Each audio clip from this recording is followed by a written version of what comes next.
Clutch Zeke all year for the Jazz. I mean, this is one of the toughest shots that you're going to see for the win all season. I mean, it was well played by Houston, double team. I mean, he found the right shooting seam at the right time to come through, follow through, and it is nothing but net. I mean, this is well played, good defense, but as Reggie Miller would say, Coach, better offense. I mean, he's coming away from the basket, and as you said, Isaiah, two guys contested, and he knocks that down. Look at that shot right there. The thrill of victory and agony of defeat, like in that one picture of P.J. Tucker and Bogdanovic, not exactly Hulkamania style or Doncic ripping his shirt off, but the attempt was there, I believe. I can tell you what, we saw big shot making on both sides. Welcome you into our studio here in Atlanta. We're with you on Game Time all night long as this song goes. You don't want him to sing it, but Hall of Famer Zeke. Oh, I can really sing Grant Hill, no, really. It's a behind-the-scenes DVD. Marvin Gaye reincarnated right here, baby. It only made it to DVD of his singing. But we saw really both sides, right? Because you saw House with a huge shot from the corner. Then we saw Tucker with the big shot from the corner. And at the end, a foul on Mitchell, right? On a play, you probably want to defend a little bit better, not foul him on that spot, and then Bogdanovic with a three. Yeah, I mean, even going further back, it was tied 100-100. And then Utah went on a nice run and got up 107-100. But Houston fought back, and it seemed like they were in control of the game. And as you said, they fouled Mitchell on a play there. He was off balance. P.J. Tucker fouled him. But then Westbrook comes down the other end, and it's kind of a broken play on the offensive end.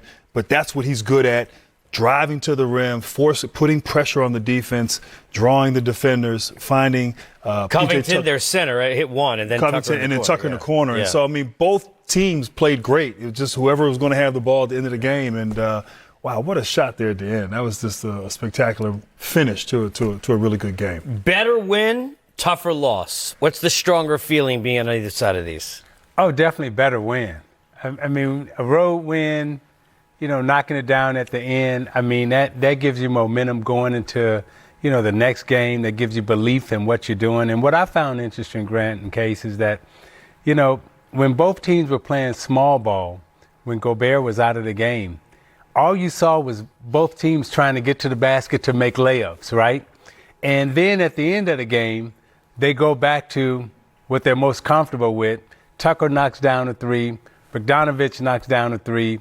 Two game-winning situations, they go to the three-point shot. But when they needed baskets to score in those last 5 minutes, you saw each team putting their head down on the floor, trying to get it to the basket, trying to score. But at the end, they settled for the three, and, one team made it, and the other team made it too. And here's the thing, too, Zeke. When we think about it, and we'll talk about it a lot, the size mattering or not, right, for Houston. You go back to the game, maybe the best we've seen in the regular season so far for me, against the Clippers, where Westbrook open for three. You got Kawhi and Paul George out on Harden. Time to drive. Didn't do it. Took the three. And he's changed that game. But now he's back to Zeke, that aggression, right, Grant? The way we're used to seeing him play. It's not the Mike D'Antoni style late in games to do that, as Zeke pointed out, so they went back to three. What about the playoffs when Russ can get to the basket pretty much on anyone at any time he wants? Why not still go that route if you can, if the score allows late in the game, if you're Houston? Go to the basket versus the three. Well, that's the thing. I mean, I think you want to continue to do that. And in that particular case, he goes to the basket, nothing's there, but he finds an open shooter. It puts so much pressure on the defense. He is so hard to guard. You saw at one point Gobert was guarding him. Yeah. They were guarding him like they guard Ben Simmons. Yeah. Ben Simmons is 6'10". Russell Westbrook is, 6'3", 6'4". And so, but his ability to go downhill, get to the basket, puts so much pressure, and he just draws the defense in that. Your instincts are to go and help. And he has the ability, he's, averaged a triple-double one season, so he is a willing passer, made a very difficult left-handed pass to the corner to find P.J. Tucker. So, we talk about D'Antoni and his stubbornness, but, I think adapting to what he has and trying to get the most out of two really great players. And so you saw Harden put up big numbers, Westbrook put up big numbers. He's not settling. He's attack mode every time he gets the basketball. Sometimes a little out of control. You know, he got that charge there in the fourth quarter, but he's putting his head down, putting pressure on the defense, and that's what he does, and that's when he's at his best. No, we talk about it. Quinn's calling card, the defense. It's been up and down at times. Wasn't in this game too? Not closing out, really not switching the right way. But one thing has been consistent beyond just Donovan Mitchell, the play of Bogdanovic. He's been brilliant since day one. Now the swag immediately after the shot, maybe not. He didn't have time to prepare, but after a couple of seconds of breather, conversation with the game winner, who shot the game winner. You were struggling for much of this game, but you were able to come in clutch when it mattered. Take me inside your mindset on that final game-winning play.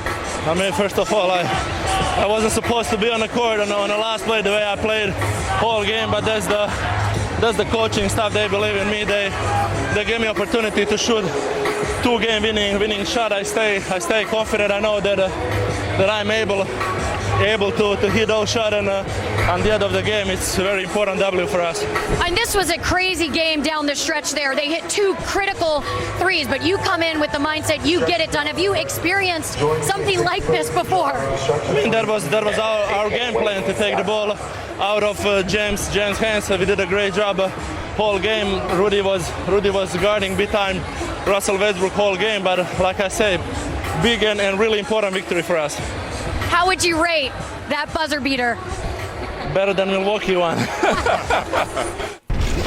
Hey, look, all smiles for Bogdanovic, and late in games they have seen a lot of that. Been a way better team since Jingles has been back into the starting lineup.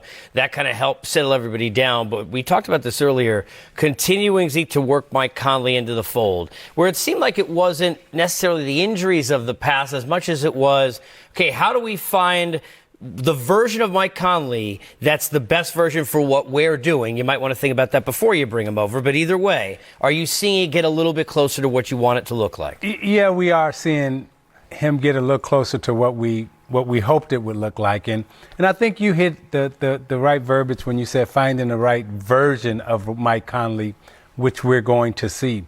I think he had a role to play in Memphis with that grind style that he played perfectly for so many years.